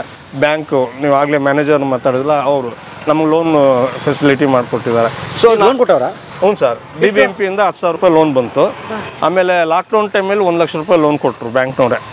ಆವಾಗ ಸ್ವಲ್ಪ ಸೇಫ್ ಅದು, ಸಾಲ ಮಾಡಿದ್ದು ಅದು ತೀರ್ಸೋದಕ್ಕೆ ಹೆಲ್ಪ್ ಆಯಿತು. ಇಲ್ಲಿ ಮಾಡ್ತಾ ಇದ್ದಾಗ ಲಾಕ್ಡೌನ್ ಕರೋನಾ ಬರೋಕ್ಕೆ ಮೊದಲು ಒಂದು 5 ದಿನ ಮುಂಚೆ ಕಾಲ್ರಾ ಬಂತು ಅಂತ BBMP ಅವರು ಹೇಳಿ ನಮ್ಮನ್ನು ತೆಗ್ಸಿದ್ರು, ರೋಡಲ್ಲಿ ಎಲ್ಲರೂ ತೆಗ್ಸಿದ್ರು. ಸೊ ನಮ್ಮನ್ನು ಅವತ್ತು ತೆಗ್ಸಿದ್ರು. ನಾವು ಇನ್ನೇನು ಬೀದಿಲಿ ವ್ಯಾಪಾರ ಮಾಡೋದು ಅಷ್ಟೇ, ಇನ್ನು ಆಗೋದು ನಮ್ಮ ಕತೆ ಮುಗೀತು ಅಂತೇಳಿ ನಾವು ಅವಾಗ ಏನೋ ಒಂದು ಹಠದಿಂದ ಇಲ್ಲೇ ಮುದ್ದಿನಪಳ್ಳಿ RTO ಹತ್ರ ಒಂದು ಹೋಟೆಲೇ ಮಾಡಿದ್ವು. ಅಂಗಡಿ 2 ಲಕ್ಷ ರೂಪಾಯಿ ಅಡ್ವಾನ್ಸು, 20,000 ರೂಪಾಯಿ ಬಾಡಿಗೆ ಮಾಡಿದ್ವಿ. 4 ದಿನ ಆಯಿತು. 5ನೇ ದಿನ ಜನತಾ ಕರ್ಫ್ಯೂ ಅಂದರು. 6ನೇ ದಿನದಿಂದ ಲಾಕ್ಡೌನ್. 1 ಲಕ್ಷ ರೂಪಾಯಿ ರೇಷನ್ ತಂದಿದ್ದೀವಿ, 3-4 ಲಕ್ಷ ರೂಪಾಯಿ ಹೋಟ್ಲಿಗೆ ರೆಡಿ ಮಾಡಿದ್ದೀವಿ, ಅಡ್ವಾನ್ಸ್ ಎಲ್ಲ ಸೇರಿ. ಅಲ್ಲಿ 4ನೇ ದಿನ ಸರ್ ವ್ಯಾಪಾರ ಆಗಿದೆ. 5ನೇ ದಿನದಿಂದ ಶೆಡ್. ಅಷ್ಟು ರೇಷನ್ನ ನಮ್ಮ ಮನೆಗೆ, ನಮ್ಮ ಸ್ನೇಹಿತರ ಮನೆಗೆ, ರಿಲೇಟಿವ್ಸ್ ಮನೆಗೆ ರೇಷನ್ ಎಲ್ಲ ಹಂಚ್ಕೊಂಡು ಖಾಲಿಯಾಗಿ ಅವಾಗ ಏನೂ ಇಲ್ಲ, ನಮ್ಮದು ವರಮಾನನೇ ಇಲ್ಲ. ಆ ಟೈಮಲ್ಲಿ ಮತ್ತೆ ಬಂದಾಗ ಬ್ಯಾಂಕ್ನವ್ರಿಗೆ ಈ ಥರ ಹೇಳಿದ್ವಿ. ಸೊ ನಾವು ಎಲ್ಲೋ ಫೈನಾನ್ಸ್ ತೊಗೊಂಡಿವಿ ಸರ್, ದಯವಿಟ್ಟು ಲೋನ್ ಮಾಡ್ಕೊಂಡು ಅಂದಾಗ ಲೋನ್ ಕೊಟ್ಟರು. ಅದರಲ್ಲಿ 1 ಲಕ್ಷ ತೀರಿಸಿದ್ವಿ. ಆಮೇಲೆ ಹಿಂಗೆ ಬರ್ತಾ ಮತ್ತೆ ಇದೇ ಜಾಗನೇ ನಮ್ಗೆ ಗಟ್ಟಿ ಆಯಿತು. ಹೋಟ್ಲೆಲ್ಲ ಮಾಡಿ ಕೈ ಸುಟ್ಕೊಳ್ಳೋದು ಬೇಡ ಅಂತೇಳಿ ಮತ್ತೆ ಇದೇ ಜಾಗಕ್ಕೆ ಬಂದ್ವಿ. ಇಲ್ಲಿ ಮತ್ತೆ ಅವತ್ತಿಂದ ಇವತ್ತವರೆಗೂ ವ್ಯಾಪಾರ ಕಂಟಿನ್ಯೂ ಆಗಿ ನಡೀತಾ ಇದೆ. ಸೊ ಈ ರೋಡ್ ನಿಮ್ಮನ್ನ ಕಾಪಾಡ್ತಾ ಇದೆ? ಖಂಡಿತ ಕಾಪಾಡ್ತಾ ಇದೆ ಸರ್. ನನ್ನೊಬ್ಬನ್ನೆಲ್ಲ ಲಕ್ಷಾಂತರ ಜನರನ್ನ ಬೆಂಗಳೂರಲ್ಲಿ ಎಷ್ಟೊಂದು ಬೀದಿ ವ್ಯಾಪಾರಿಗಳಿದ್ದಾರೆ, ಅವರೆಲ್ಲ ಸುಖವಾಗಿದ್ದಾರೆ. ಅಂದರೆ ರೋಡ್ ಸೈಡ್ ವ್ಯಾಪಾರ ತುಂಬ ಅದ್ಭುತವಾಗಿದೆ, ತುಂಬ ಚೆನ್ನಾಗಿದೆ. ಇದರಲ್ಲಿ ಯಾವುದೇ ಒಂದು ಇದೂ ಇಲ್ಲ. ಕಷ್ಟ ಎಲ್ಲದರಲ್ಲೂ ಇದೆ, ಯಾವುದೇ ಕೆಲಸ ಮಾಡಿದ್ರೂ ಕಷ್ಟ ಇದ್ದೇ ಇದೆ. ಹಾಗಂತ ಕಷ್ಟಕ್ಕೆ ಎದುರ್ಕೊಂಡು ನಾವು ಕೂರಂಗಿಲ್ಲ. ನಮ್ಮ ಪಾಡಿಗೆ ನಾವು ಜೀವನ ಮಾಡ್ತಾ ಹೋಗ್ಬೇಕು, ಫಲ ಸಿಕ್ಕೇ ಸಿಗುತ್ತೆ. ನಾವು ಕಷ್ಟಪಟ್ಟರೆ ಆರಾಮಾಗಿ ಆಗುತ್ತೆ ಸರ್. ಇವಾಗ ಚೆನ್ನಾಗಿ ವ್ಯಾಪಾರ ಆಗ್ಬಿಟ್ರೆ ಅವತ್ತಿನ ಎಲ್ಲ ಕಷ್ಟಪಟ್ಟಿದ್ದು ಸಲೀಸಾಗಿ ಹಗುರ ಆಗೋಗುತ್ತೆ, ಮನಸ್ಸು ದೇಹ ಎರಡೂ. ಕಾಸು ನೋಡಿದ ತಕ್ಷಣ ನಾಟ್ ಓನ್ಲಿ ಕಾಸು, ವ್ಯಾಪಾರ ಆದಾಗ ಎಲ್ಲ ಖಾಲಿ ಆದಾಗ, ಇವಾಗ ಸ್ನೇಹಿತರು ಹೇಳಿದ್ರಲ್ಲ ಊಟ ಚೆನ್ನಾಗಿದೆ ಅಂತ ಅವ್ರು ಹೇಳಿದಾಗ ಅದು ತುಂಬ ಇದಾಗುತ್ತೆ ಸರ್. ಹ್ಞೂ ಸರ್. ಬೆಳಗ್ಗೆ ತಿಂಡಿ ಇರುತ್ತೆ, ಇಡ್ಲಿ, ಕುಷ್ಕ ಮತ್ತು ಚಪಾತಿ ಇರುತ್ತೆ. ಈ ಥರ ವ್ಯಾಪಾರ ಹೋಗ್ತಾ ಇದೆ ಸರ್. ಸೊ ಏನು ಬೆಳಗ್ಗೆ ಎಷ್ಟು ಗಂಟೆಗೆ ಸ್ಟಾರ್ಟು ಸರ್? 7:30ಗೆ ಟಿಫನು. 10:30 11 ಗಂಟೆ ಮುಗೀತಿದ್ದಂಗೆ ಹಾಗೆ ಊಟ ಬರುತ್ತೆ. ಊಟ ಕಂಟಿನ್ಯೂ ಆಗುತ್ತೆ. 3:30 4 ಗಂಟೆಗೆ ಕ್ಲೋಸು. ರಾತ್ರಿ ಇಲ್ಲ ಸರ್, ರಾತ್ರಿ ಈ ಊಟ ಮರೋಕ್ಕಾಗೋದಿಲ್ಲ. ನೀವು ಹೇಳಿದ್ರಲ್ಲ ಆಗಲೇ, ಯಾರಂದರೆ ಅವ್ರು ಬರ್ತಾರೆ, ಇದು ಯಾಕೆ ಹಿಂಗೆ ಅಂತಾರೆ, ಅವ್ರಿಗೆ ಆನ್ಸರ್ ಮಾಡೋಕ್ಕಾಗಲ್ಲ. ಸೊ ರಾತ್ರಿ ವ್ಯಾಪಾರ ಬೇಡ ಅಂತ ಸುಮ್ಮನೆ ಆಗ್ಬಿಟ್ಟು, ಯಾಕಂದರೆ ಮತ್ತೆ ರಾತ್ರಿ ನಾಳೆಗೆಲ್ಲ ಪ್ರಿಪ್ರೇಷನ್ ರೆಡಿ ಆಗಬೇಕು. ಎಲ್ಲ ತರಕಾರಿ ತರಬೇಕು, ದಿನಸಿ ತರಬೇಕು, ಕ್ಲೀನ್ ಮಾಡ್ಕೋಬೇಕು. ನಾಳೆ ಬೆಳಗ್ಗೆ ವ್ಯಾಪಾರಕ್ಕೆ ನೈಟನ್ನು ಮೀಸಲಿಟ್ಬಿಟ್ಟಿರ್ತೀವಿ. ಸೊ ಒಂದು ಸಾಯಂಕಾಲ ಅಷ್ಟೇ ಸರ್. ಮತ್ತು ಮನೆಯವರು ಮಾಡ್ತಿರೋದ್ರಿಂದ ಅವ್ರಿಗೂ ಒಂದು ಸ್ವಲ್ಪ ಆಯಾಸ ಆಗಿರುತ್ತೆ, ರೆಸ್ಟ್ ಮಾಡಬೇಕಾಗುತ್ತೆ. ನಮ್ಮ ಅಕ್ಕ ಅವ್ರಿಗೂ ಈಗಾಗಲೇ 58-59 ವರ್ಷ ಆಗ್ತಾ ಬಂತು. ನೋಡಬೇಕು ಇನ್ನು ಮುಂದಕ್ಕೆ ಹೆಂಗೆ ಮಾಡಬೇಕು ಅಂತ ನೋಡಬೇಕು. ಯಾಕಂದ್ರೆ ಅಡುಗೆ ಭಟ್ರನ್ನ ನೆಚ್ಕೊಂಡು ವ್ಯಾಪಾರ ಮಾಡೋಕ್ಕಾಗಲ್ಲ. ನಮ್ಮವರೇ ಆದರೆ ಬೆಟರ್. ಓಕೆ, ನಿಮ್ಮದು ಫ್ಯಾಮಿಲಿ, ಹೆಂಡತಿ, ಮಕ್ಕಳು? ನನಗೆ ಒಂದು ಮಗು ಇದೆ. ನನ್ನ ಹೆಂಡತಿ ಬಂದು ನಮ್ಮ ಅಕ್ಕನ ಮಗಳೇ. ಅವ್ರನ್ನ ಮದುವೆ ಆಗಿದ್ದೀನಿ. ಫ್ಯಾಮಿಲಿ ಚೆನ್ನಾಗಿದೆ. ನಮ್ಮದು ಕೂಡು ಕುಟುಂಬ ಸರ್. ನಮ್ಮ ಅಕ್ಕಂದ್ರೆಲ್ಲ ಜೊತೆಯಲ್ಲಿದ್ದಾರೆ, ಅಕ್ಕನ ಮಕ್ಕಳು ಜೊತೆಯಲ್ಲಿದ್ದಾರೆ. ನಮ್ಮ ಅಕ್ಕ ಅವರ ಹಸ್ಬೆಂಡು ಯಾವುದೋ ಕಾರಣಾಂತರದಿಂದ ತೀರೋದ್ರು. ಸೊ ಮಕ್ಕಳನ್ನ ನಾವೇ ಚಿಕ್ಕ ವಯಸ್ಸಿಂದ ಬೆಳೆಸಿದ್ವಿ, ಸಾಕಿದ್ವಿ. ಇವಾಗ ನಾವೆಲ್ಲ ಒಟ್ಟಾಗೆ ಇದ್ದೀವಿ. ಎಲ್ಲಿ ಮನೆ ಸರ್? ಅನ್ನಪೂರ್ಣೇಶ್ವರ ನಗರ, ಡಿ ಗ್ರೂಪಲ್ಲಿ. ಸ್ವಂತ ಮನೆ ಇಲ್ಲ ಸರ್, ಬಾಡಿಗೆ ಮನೆ. ನಿಮ್ಮ ಸಿನಿಮಾ ಇಟ್ಟಾದರೆ ಒಳ್ಳೆ ಮನೆ ತೊಗೊತೀರಾ ಸರ್? ಸಿನಿಮಾ ಗೊತ್ತಿಲ್ಲ, ಅದೊಂದೇ ಸಿನಿಮಾ ಮಾಡಿದ್ವಿ. ಯಾಕಂದರೆ ಅವಾಗಿಂದ ಮಾಡಿದ್ದರೆ ಮೇ ಬಿ ಇವಾಗ ಆಗ್ತಾ ಇತ್ತೇನೋ. ಈಗ ಒಳ್ಳೆ ಕ್ಯಾರೆಕ್ಟರ್ ಆರ್ಟಿಸ್ಟ್ ನೀವು. ಹಾಂ ಸರ್. ತಂದೆ, ಅಣ್ಣ? ಖಂಡಿತ ಸರ್. ಅದು ಬಿಟ್ಟು ನೆಗೆಟಿವ್ ಪಾತ್ರಗಳು ಯಾವ್ದು ಬೇಕಾದ್ರೂ ಮಾಡ್ತೀನಿ ಸರ್. ಅದು ಇದೆ. ಇಲ್ಲಿ ಒಂದು ಡೈಲಾಗ್ ಹೇಳಿ. ಈ ಊರಿನವ್ರನ್ನೆಲ್ಲ ಮುಟ್ಕೋಬಾರ್ದು ಅಂತಾರೆ. ಯಾಕ್ರಿ ಮುಟ್ಕೋಬಾರ್ದು? ಅವರು ಮನುಷ್ಯರಲ್ವಾ? ಅವರು ನಮ್ಮಾಗೆ ಅಲ್ವಾ? ಅವ್ರು ಮುಟ್ಕೊಂಡ್ರೆ ಏನಾಗ್ತದೆ ಅಂತ ಆ ವ್ಯಕ್ತಿ ಏನು ಹೇಳ್ತಾನೆ? ಮೈಲಿಗೆ ಆಗ್ತದೆ ಅಂತದೆ. ನೀನು ತಿನ್ನೋ ಆಹಾರದಲ್ಲಿ ಏನು ಮೈಲಿಗೆ ಇಲ್ಲಪ್ಪ, ಆ ಆಹಾರ ನಿನಗೆ ಹೆಂಗೆ ಬಂತು? ಯಾರ್ಯಾರು ಬೆಳೆದ್ರು ಅದನ್ನ ಯಾಕೆ ತಿಂತಿದ್ಯಾ? ಮತ್ತು ಇವಾಗ ಯಾಕೆ ಮುಟ್ಕೋಬಾರ್ದು ಅಂತಿದ್ಯಾ? ಎಲ್ಲರೂ ಮನುಷ್ಯರೇ. ನೀನು ತಿನ್ನೋ ಆಹಾರದಿಂದ ಹಿಡಿದು ಪ್ರತಿಯೊಂದು ಇನ್ನೊಬ್ಬ ಯಾರೋ ಮಾಡಿರ್ತಾನೆ. ಅದನ್ನು ನಾವು ಅನುಭವಿಸ್ತಿದ್ವಿ ಹೊರತು ನೀನೇ ಮಾಡಿಲ್ಲ. ಅದನ್ನೆಲ್ಲ ನೀನೊಬ್ಬನೇ ಮಾಡಿ ಎಲ್ಲವನ್ನೂ ಮಾಡೋಕ್ಕಾಗೋದಿಲ್ಲ ಅಂಥೇಳಿ ಒಂದು ಸಣ್ಣ ಕತ್ತಲುಗಳು ಮಾತನಾಡುತ್ತವೆ ನಾಟಕದಲ್ಲಿ. ಒಂದು ದೃಶ್ಯ ಸರ್ ಇದು. ದಲಿತರು, ಇವರು ಬ್ರಾಹ್ಮಣರದ್ದು ಒಂದು ಸಂಘರ್ಷ ಆಗುತ್ತೆ. ಮಧ್ಯದಲ್ಲಿ ನನ್ನೊಂದು ಪಾತ್ರ ಇರುತ್ತೆ, ಕಕ್ವ ಅಂತ ಪಾತ್ರ. ಅದು ಬಂದು ಕೊನೆಗೆ ಎಂಡ್ ಆಗ್ಬೇಕಾದ್ರೆ ಇದು ಮುಟ್ಕೋಬಾರ್ದು ಅನ್ನೋದು ಡೈಲಾಗ್ ತುಂಬ ಇದೆ. ನಾನು ಒಂದೇ ಒಂದು ಲೈನ್ ಹೇಳಿದ್ದಷ್ಟೇ. ಅದು ಅಲ್ಲ, ನೀವು ನಾಟಕ ಡೈಲಾಗ್ ಹೇಳಿದ್ರು ಡೈರೆಕ್ಟಾಗಿ ಒಂಥರ ಮೆಸೇಜ್ ಹೇಳ್ದಂಗೆ ಇತ್ತಿದ್ದು. Thank you sir. ಬಟ್ ನಡೀತಾ ಇದೆ. Yes sir. ಬಟ್ ಕಷ್ಟ ಆಗಲ್ವಾ? ಇಲ್ಲ ಸರ್, ನನ್ನ ಸ್ನೇಹಿತರು ಇಲ್ಲಿ ಎಲ್ಲರೂ ಓಡಾಡ್ತಾರೆ ಸರ್. ನಾನು ಬಂದು ಮಾಸ್ಟರ್ ಡಿಗ್ರಿ 2 ತೊಗೊಂಡಿದ್ದೀನಿ. ಒಂದು ಸೋಷಿಯಾಲಜಿ, ಒಂದು political science. 2 master degree? 2 master degree. MA ಮಾಮ? ಹಾಂ ಸರ್, ಮಾಮ. ಒಂದು ಮೈಸೂರು ಯೂನಿವರ್ಸಿಟಿಲಿ, 2ನೇದು ಅಲ್ಲೇ ಮಾಡಿದೆ. ಪೊಲಿಟಿಕಲ್ ಸೈನ್ಸ್ ಒಂದು, ಸೋಷಿಯಾಲಜಿ ಒಂದು ಮಾಡಿದೆ.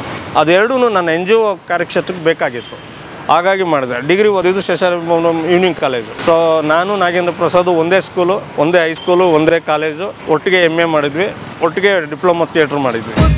ಮುದ್ದೆ ರಾಗಿ ಮುದ್ದೆ, ನಿದ್ದೆ ತಂಪು ನಿದ್ದೆ. ನಮಸ್ಕಾರ, ನನ್ನ ಹೆಸರು ಭದ್ರಾವತಿ ಶ್ರೀನಿವಾಸ್ ಅಂತ. ನಮಗೆ ಕೃಷ್ಣಮೂರ್ತಿ ಸುಮಾರು ಒಂದು 25 ವರ್ಷದ ಹಳೆಯ ಪರಿಚಯ. ಅದರಲ್ಲಿ ವಿಶೇಷ ಏನು ಅಂತ ಅಂದರೆ ಅವರು ಡಬಲ್ ಗ್ರ್ಯಾಜುಯೇಟ್, MA ಮಾಡಿದ್ದಾರೆ. ಆಮೇಲೆ ಅದರ ಈ ಊಟದ ಬಗ್ಗೆ ಹೇಳೋದಾದರೆ ವೆರೈಟಿ ಆಫ್ ಫುಡ್ ಸಿಗುತ್ತೆ, ರುಚಿ ತುಂಬ ಚೆನ್ನಾಗಿರುತ್ತೆ, ಮನೆಯಲ್ಲಿ ಮಾಡ್ದಾಗಿರುತ್ತೆ. ಯಾಕೆಂದರೆ ಅವ್ರ ಸ್ವಂತ ಅವ್ರ ಅಕ್ಕ ಅವರು ಎಲ್ಲರೂ ಮನೆಯವರೇ ಸೇರಿ ಅಡುಗೆ ಮಾಡೋದು. ಹಾಗಾಗಿ ರುಚಿ ತುಂಬ ಚೆನ್ನಾಗಿರುತ್ತೆ. ಬೇರೆ ಕಡೆಯಿಂದ ಬರ್ತಾರೆ. ನಾನು ಇದ್ರ ಬಗ್ಗೆ ಹೇಳಿದಾಗ ನಾನು ಬೇರೆ ಏರಿಯಾದಲ್ಲಿ ಪೀಣ್ಯದಲ್ಲಿ ವರ್ಕ್ ಮಾಡೋದು.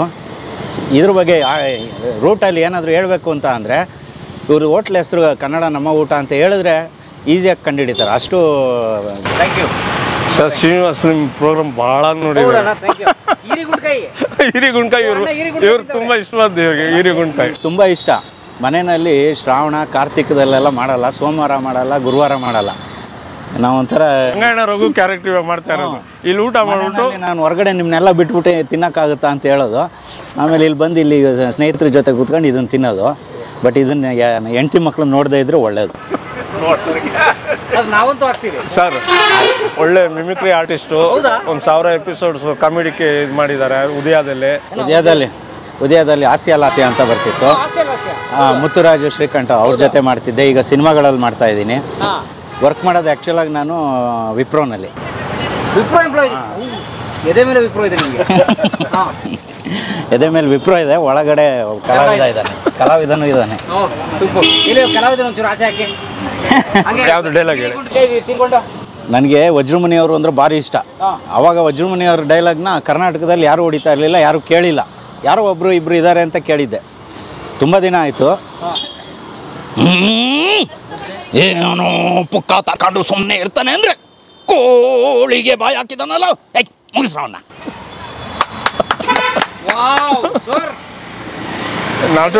ನಾಟ್ ಓನ್ಲಿ ವಜ್ರಮುನಿ ಸರ್, ಎಲ್ಲ ಆ್ಯಕ್ಟ್ರದ್ದು ಮಾಡ್ತಾರೆ. ಇನ್ನೊಂದು ಪ್ಲೀಸ್. ಪರಂ ಇವತ್ತು ನೀವು ಬಂದಿರೋದು ಎಲ್ಲಿಗೆ ಅಂತ ಗೊತ್ತಾ? ಕನ್ನಡ ನಮ್ಮ ಊಟ ಸೂಪರಾಗಿರುತ್ತೆ, ತಿಂದು ನೋಡಿ. ಹಂಗೆ ಮಾಡಿದ್ರಿ.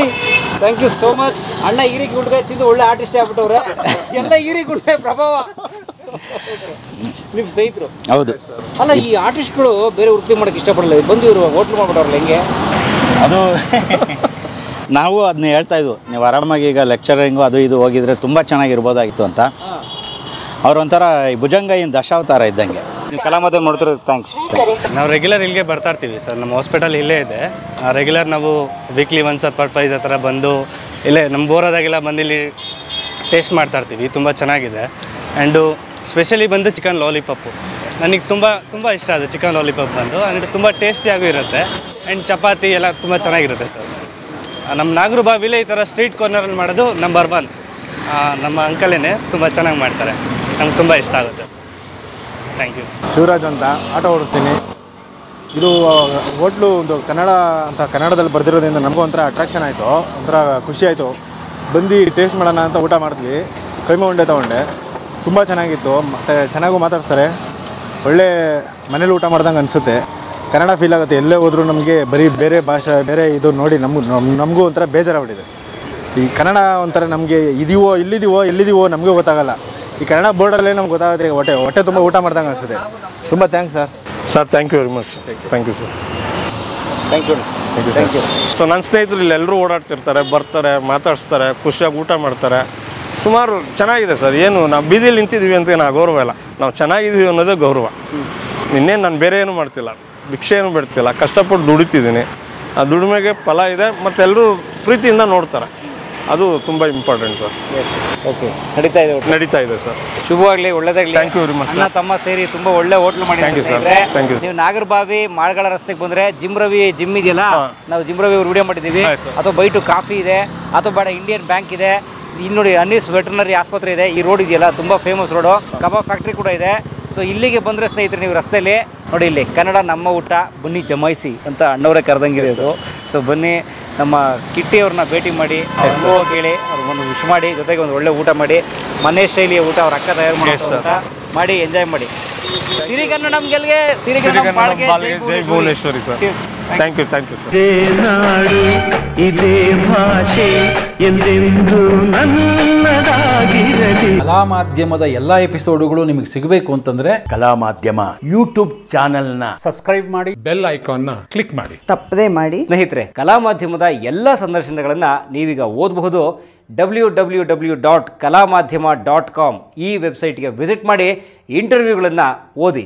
ಓದುವ ಸಂಸ್ಕೃತಿ ಹೆಚ್ಚಾಗಲಿ. ಧನ್ಯವಾದ.